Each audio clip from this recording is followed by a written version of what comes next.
World of Warcraft should be dead by now. Warcraft should be dead by now. At least that's what everyone says. You can't even understand what the is happening in the game. It is literally unplayable in ways that we did not expect, and I am not joking. When WoW was good, it's, I mean, life-destroying, bro. You know, I don't He's not wrong. want to do anything else except play it. And that's currently not the case right now. Like, I could do this. I just close the game. Like, I don't want to play the game. I mean, I get it. This game came out in 2004. Dude. At the time, Shrek 2 was the biggest movie in the world. Facebook was still only for college kids. Oh god. And Wait, was that how Facebook used to look like? Really? Oh my lord. The Facebook. That's crazy. And I thought RuneScape was the peak of online worlds. And yet, here we are. Dragonfly. 20 plus years later, people are still logging into Azeroth, still raiding, and still watching Shrek.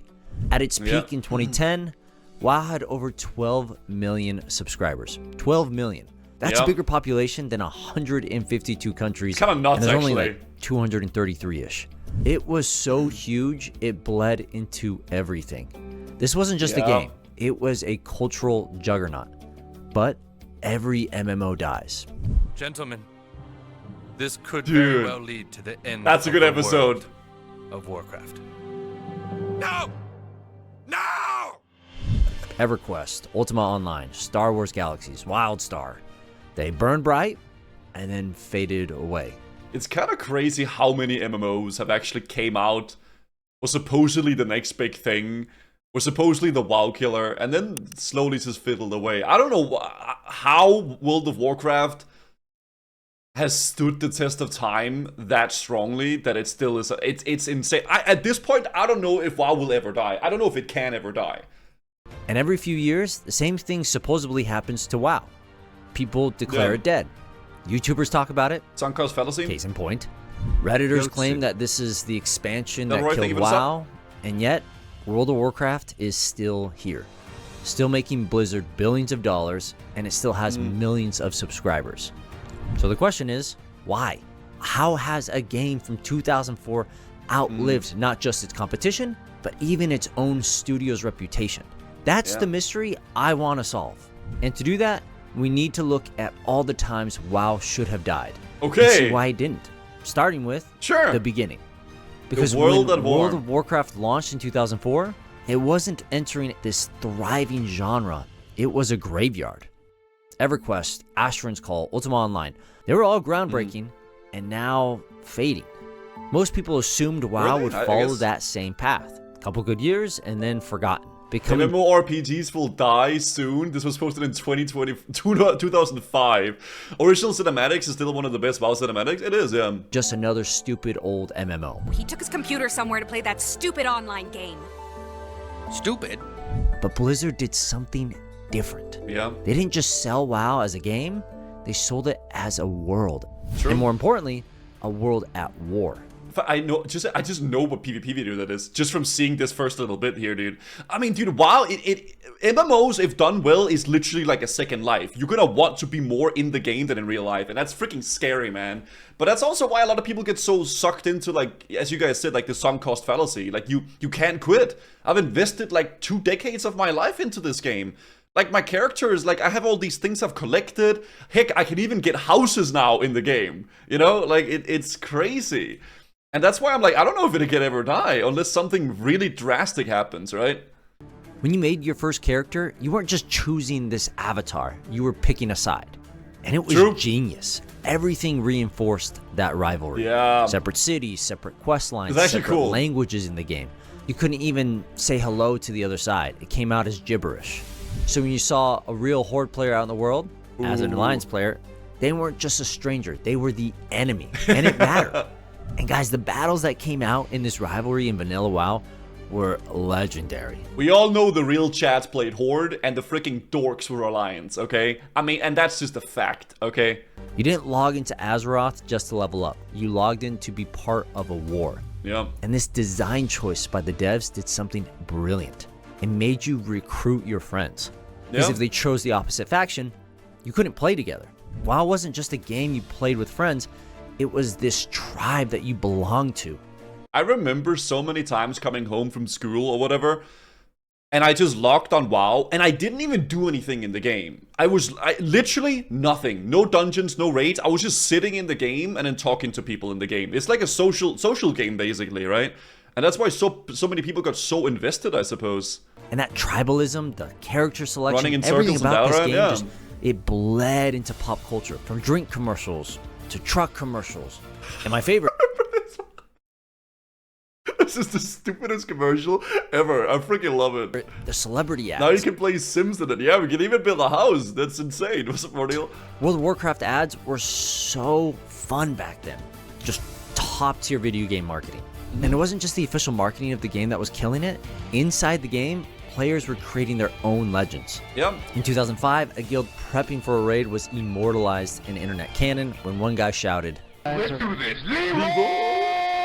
Dragons! Fun fact, this was actually scripted. They had planned this to begin with. Oh my god, he just ran in. Guys, that clip went viral before viral videos were even a thing. Yeah. And later that same year, WoW made international news when a glitch It caused corrupted blood, plague, yeah. a disease from a dungeon that spread uncontrollably into major cities. Thousands of players were infected, NPCs died, cities became quarantine zones. Scientists actually study what happened here as a model for how real pandemics spread. Cool. And if something even crazier happened, South Park dropped Make Love, Not Warcraft. That is one of my favorite episodes of South Park, man. It really is. Dude, such a funny episode. And if you're around back then, you know how crazy this was when the episode dropped. So WoW sick. was legitimately, it was everywhere. Blizzard was everywhere. You couldn't escape this game. Yeah. Because World of Warcraft was not just a video game. It was this cultural event, this cultural wave. And people... It must have been pretty crazy going to BlizzCon back in the day. Obviously, I was like, 10 years old or something like that, but... I feel like going to the events back then must have been pretty nuts. Were hooked. By 2006, only a few years after the release, WoW had passed 6 million subscribers, shattering That's more people that live in Denmark. That's insane. every record in MMO history, just blowing everybody else out of the water. This was the first time WoW should have died. It should have joined the rest of the genre in the MMO graveyard. It should have spiked and then just burned. But I mean, I guess. it didn't. And by 2008, World of Warcraft wasn't just big, it was untouchable. The second expansion... I feel like, I don't know, I don't feel like it... The first time I feel like it should have probably died was after Wrath. Because it's like, okay, Lich King.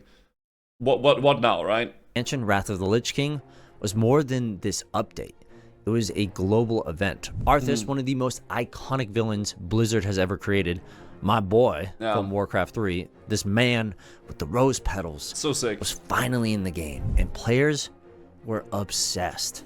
Yeah. Sidebar for a second, my favorite cinematics in gaming history seem to all feature these rose petals. I mean, there's just something so poetic about them. And if you Very true. Let's be honest, it did. I can only speak for myself, obviously, but for me personally, after Wrath, I really lost interest in terms of like what's next. I mean, I was pretty excited about the Cataclysm and like seeing Deathwing and all that shit, but it didn't give me that WoW feeling, that like the Warcraft feeling anymore. It kind of changed a lot since then. haven't played the Warcraft 3 campaign, just go watch these cinematics. They're so good. This game, just they're simply incredible. If you have never played Warcraft 1, 2, and 3, I really highly recommend doing the campaigns. If you like Warcraft and World of Warcraft, whatever, and you haven't done that, they're so good. Or you could go watch my playthrough on YouTube if you care about that. Anyways, side tangent, but back to WoW. At the midnight launch of Frozen Throne, GameStops were packed with lines of players in cosplay. And when guilds finally defeated him, they made YouTube tribute videos set to Linkin Park. I tried so hard, once got so far, but in the end, it doesn't even matter. This was WoW at its absolute peak. 12 million subscribers, 12 million people paying every month to be part of this world. Yeah. No other MMO in history has ever hit that number. Yeah, it's a freaking ridiculous number. Most people felt that way since Wrath. Yeah, exactly. Like you're done. That's like the story, right? Like what now, right? And then now it's just like the unknown, I suppose. And for players, this wasn't just a game. it was a second life. I remember my brother literally scheduling his college classes around raids when WoW first came out. Yeah. I remember some of my friends took off like a week of school as well, in like middle school to play. It's freaking ridiculous. Dude, Tuesday night raids weren't just a game session. My mom will not allow me that. Sacred. If you missed, you didn't just lose loot, you let your guild down, and that's how strong this community was. Yeah. But then the first mistake was made by Blizzard. Okay. In 2009, Blizzard added a feature called the Dungeon Finder. On paper, it was brilliant. Instead of spamming chat for hours trying to find a group, you pressed a button and the system instantly matched you with other players. Yeah. Efficient, right? But here's the problem. That friction, that awkwardness. Becoming a lot different. It's not a traditional MMO anymore. That's why, like, same thing with retail nowadays. I don't really hate retail. I don't think it's really bad, but it doesn't feel like an MMO in the same way anymore as it used to be, right? It's more like an ARPG in a way now, with seasons and, like, you know, you queue up and you do the dungeons and stuff like that, right? At timestamp the OnlyFans talk. Okay, well, I'll look at it after this a bit. Talking with strangers, convincing random people to join and travel across this digital world together. That was the magic. That's how friendships started. That's how communities grew. And then suddenly, you didn't need to talk to anyone. You just clicked a button, ran the dungeon, and never saw those people again. Maybe people also just started playing games differently, though. Like, people just wanted to queue up and then do a few games or something and then leave, right? They didn't want to invest, like, so much time into stuff. Stuff Dia says, started from retail, I cannot even play Classic. It feels too slow for me. Fair enough. I mean, you might not just like a traditional MMO in that way, where, like, things are a bit slower and take a lot of time, right? And that's understandable. A lot of people don't like that. There's also a big amount of people that do like it, right? But it's definitely a big divide, and it's also where the game began to change a lot. It was efficient, but it made Azeroth feel a little less alive. And the hits just kept coming. Again. In 2010, Blizzard launched Cataclysm. It was bold. They literally blew up Azeroth. Yeah. Old zones were destroyed. Quests. When we talk about WoW 2, this is the closest thing we've ever gotten to it. Like a new beginning, basically. Lines rewritten. The whole world just reshaped. For new players, it was pretty exciting. Yeah. But for veterans, it was heartbreaking. I thought it was pretty hype, I'm not gonna lie. But it might have been a novelty thing where, like, oh my god, it's so crazy. And then after a while, you're like, damn, I kind of, like, this is so different, you know? Places they had built memories. At first, I remember being excited about it, but I quit it a few weeks after launch. I did not play the game for very long in Cata. Were just gone. Then came Mists of Pandaria in 2012. By all accounts, it was a solid expansion. I enjoyed it personally. Didn't play. But it was just off for many people, and it was mocked endlessly as the Kung Fu Panda MMO. Memes spread faster than the marketing itself. And beneath the memes, I didn't really hate the panda stuff. I just wasn't interested anymore. Was a deeper truth. The social bonds that made WoW magical were starting to break. Yeah. From Wrath's peak of 12 million subs, the numbers dropped to around 9 million in 2012. Is that when they stopped showing the cell count? But pretty accurate. That's still massive, but it was the first real signs of decline. This was the end of WoW's golden age, and sadly, cracks were starting to appear, and the community was weakening, and players were just drifting away. Okay. The community strikes back. By 2013, World of Warcraft was still a big game, but you could feel it slipping. That spark that once pulled millions into Azeroth it wasn't as hype anymore, was for starting sure. to fade. Then Blizzard promised a comeback. Warlords would take us back to Warcraft's roots. Brutal Orc Warlords, nostalgic zones. I got baited so hard by this expansion. Oh, I got baited so hard, dude. I thought it was... in my brain, I was watching TBC. Like, I was like, that's TBC. We're playing TBC again. That's what I thought. And I think that's what a lot of you guys thought too, right? That gritty feel from Warcraft 3. And at first, people believed them. More midnight launches, there was cosplay, there was a ton of hype. I will say, though, the leveling in WoD was really good. But I lost interest very shortly after that. But the moment it came out, players were not happy. I like the leveling a lot. Send followers on missions, and log right back off. The world still looked like WoW, but it felt empty. There was no reason to talk to anyone, no reason to leave your garrison. By 2015, subs dropped from 9-10 million to 5. The thing is, man, that seems like that is still a excuse my language, a buttload of people. But it's just, when you compare it to like the heyday, like 5 million subscribers to a game is still freaking ridiculous, by the way. That is a ton of people. Half the player base just gone in a year. But it's just because like it used to be so freaking huge, right? For the first time, players weren't mad because the game was bad. They were mad because they were bored, because they weren't playing with their friends. There was no incentive. And Blizzard itself started to change. Chris Metzen, the voice of Thrall, the heart of Warcraft, he retired. Mike Morhaime, he stepped down. Jeff Kaplan left. Yeah. The people who built this world were gone or were leaving, and fans could feel it. You'd hear it everywhere. This isn't the same Blizzard. And they were right, because the next year proved it. This is 9 years ago, almost 10 years ago now that this happened, by the way. That is absolutely ridiculous. That is crazy to me. Holy moly.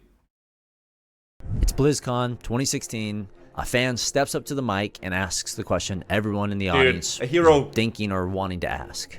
And then J. Allen Brack drops one of the most infamous lines in gaming history. Have you ever thought about adding servers for previous expansions as they were then? Oh, man. No. And by the way, you don't want to do that either. You think you do, but you don't. That one sentence became the symbol of how far Blizzard had drifted from its community. Yeah, I mean, remember like yesterday going to VOD from Wrath private servers, which was the only WoW I played? I was going around Draenor and found a rare posted in chat for some people to come and everybody was shit-talking me. That feels bad, man. What the heck? It was so crazy, Steino. Rares are not good in retail. Yeah, it's just different, right? I think rares nowadays are more just like big XP, right? Like XP and like collection stuff. They weren't listening anymore. But while Blizzard was telling players what they didn't want, players were already building it themselves. Yeah. That same year of BlizzCon, a fan-made private server called Nostalrius went live. Hey, one in the chat if you played Nostalrius, boys. Hey, I had a human male rogue, black military cut, the little thing, little beard. I played in a guild called Idiocracy. My guild master was called Nevergrim. Good times, man. Good freaking times, dude. I had my chromatically tempered sword. I had brutality blade. I got Drake Fang talisman. I had full Bloodfang. I was pissed out on my rogue on Nostalrius. Holy crap. And it was everything people had been asking for. No dungeon finder, no fast travel, no hand holding, just the original game. The one that forced you to talk to people, make friends, and earn your progress. It was slow, it was hard, and it was beautiful. Hundreds of thousands of people joined up, me included. For a moment, it felt like Azeroth was alive again.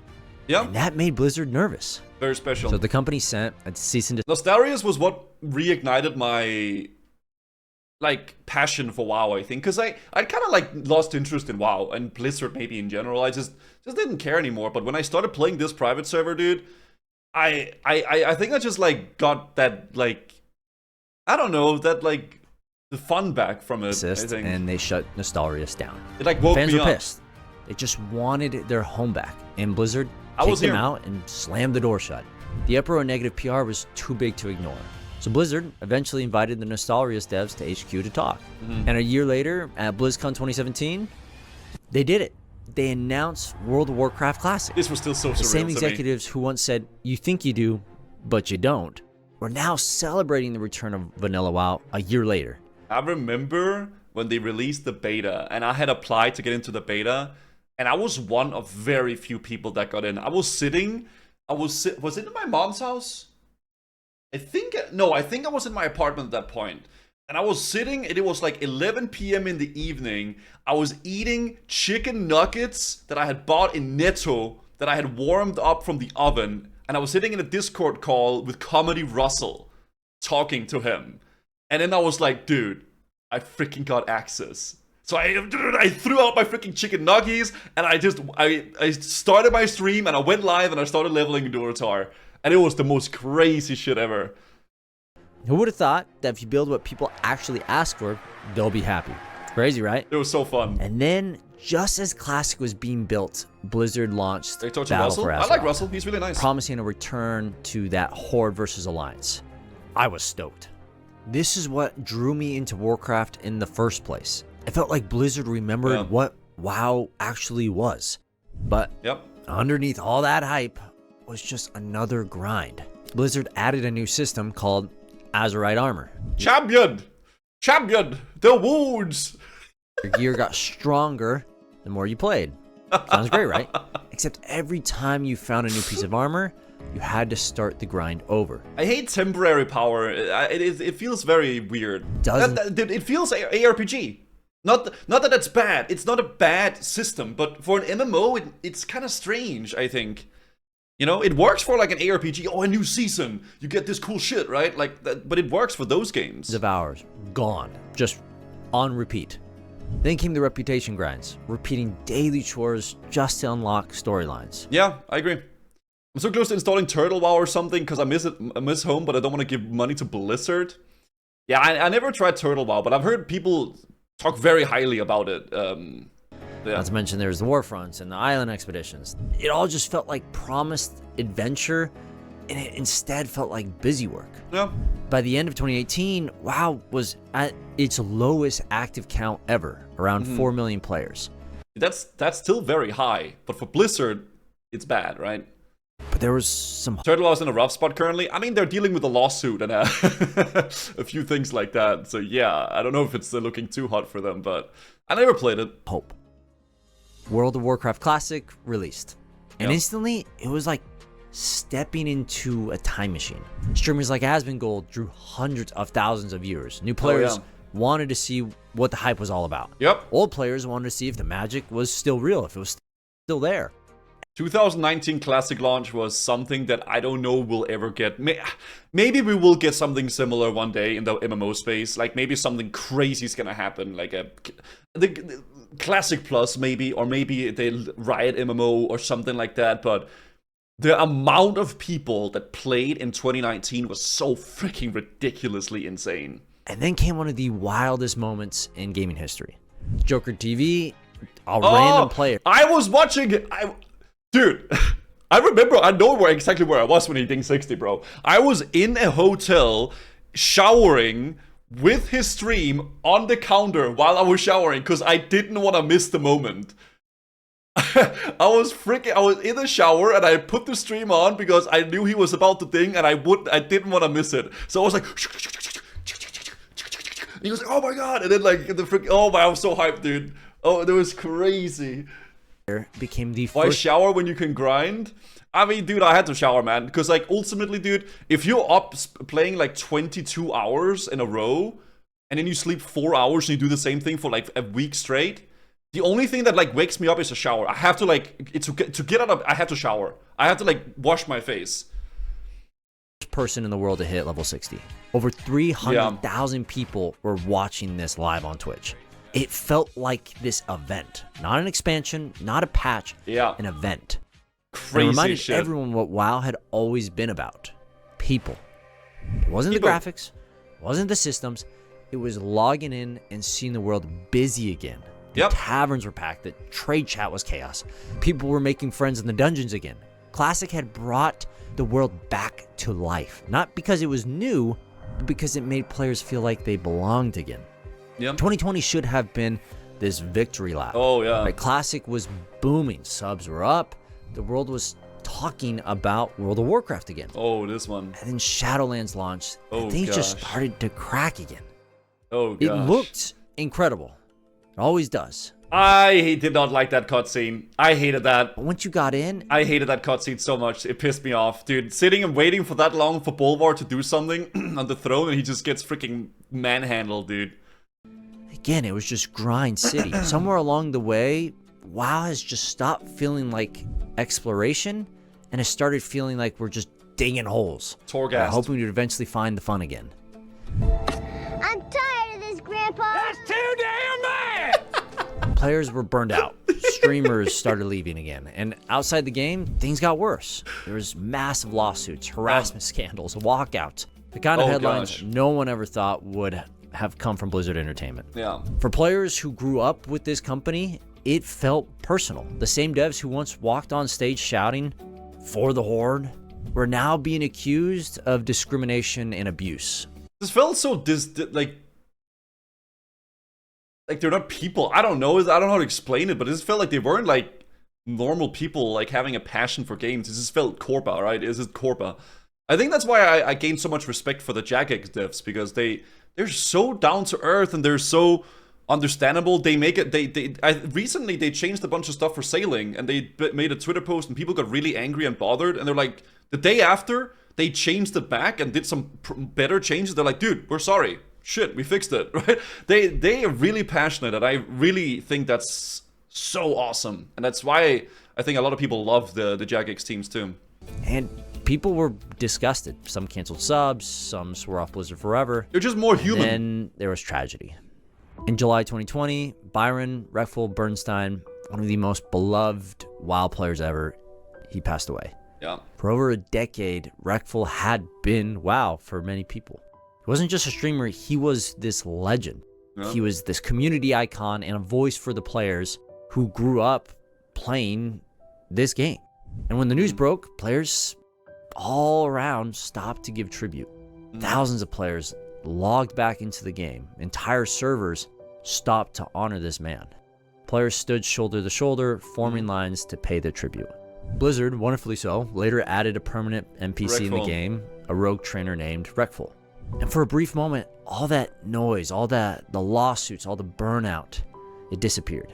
And what was left was the reason WoW had survived for so long. The community. It's people. Yep. If you haven't connected the dots yet in this video, World of Warcraft was never just a game for so many. It was a world where friendships were forged, where people, crazy enough, fell in love, and where sometimes people say goodbye.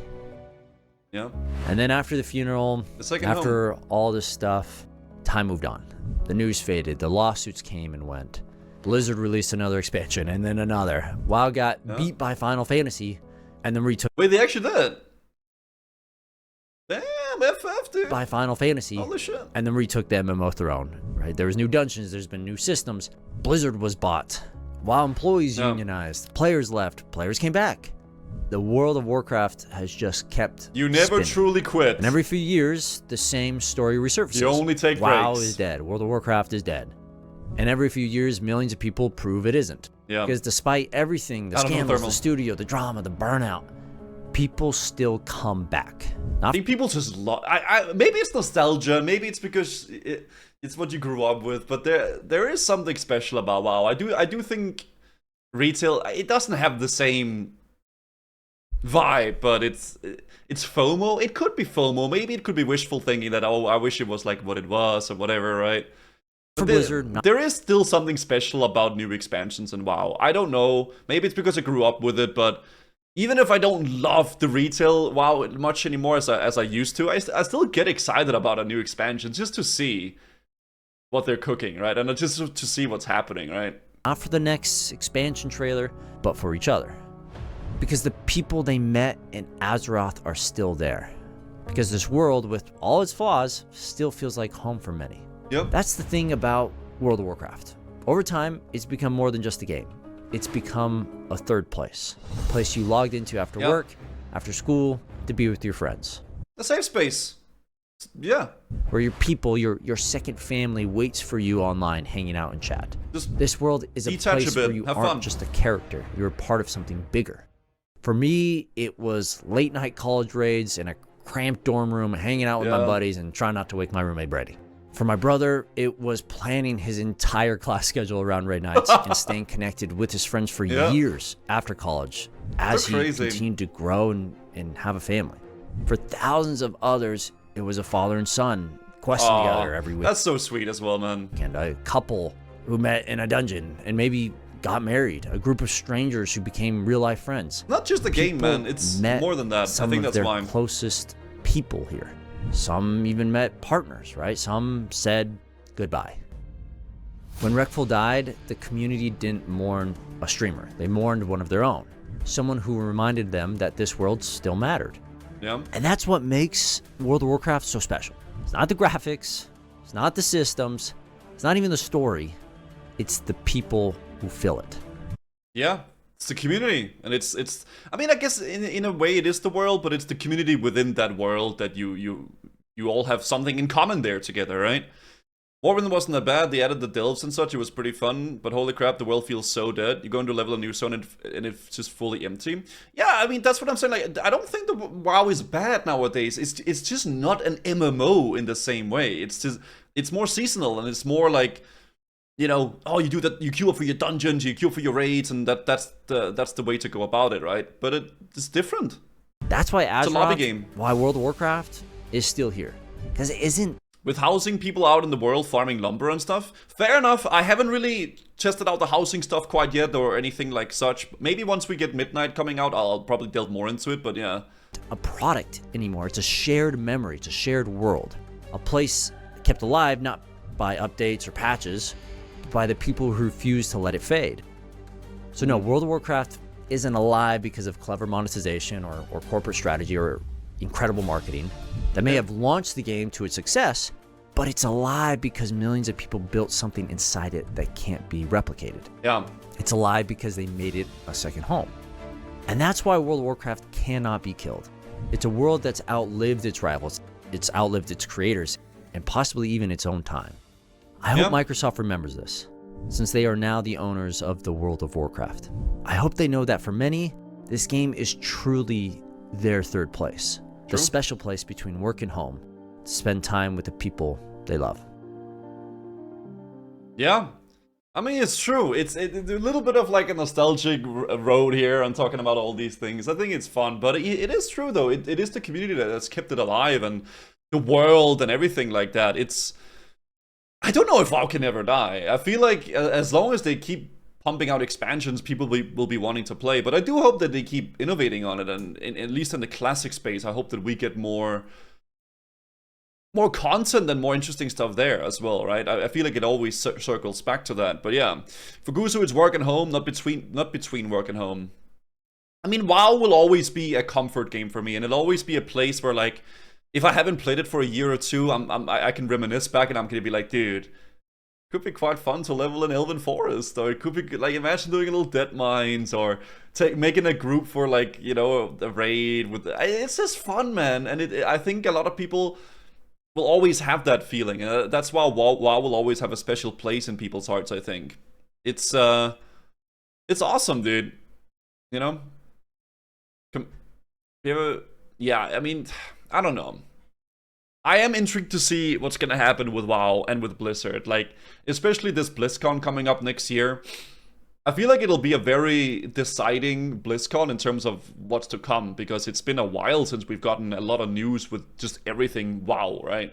But it is crazy how big of an empire it is, man, with freaking the Diablo stuff they did, freaking Overwatch, World of Warcraft, StarCraft. They built so many crazy strong worlds, and Blizzard was and kind of still is a powerhouse in terms of all those games, right?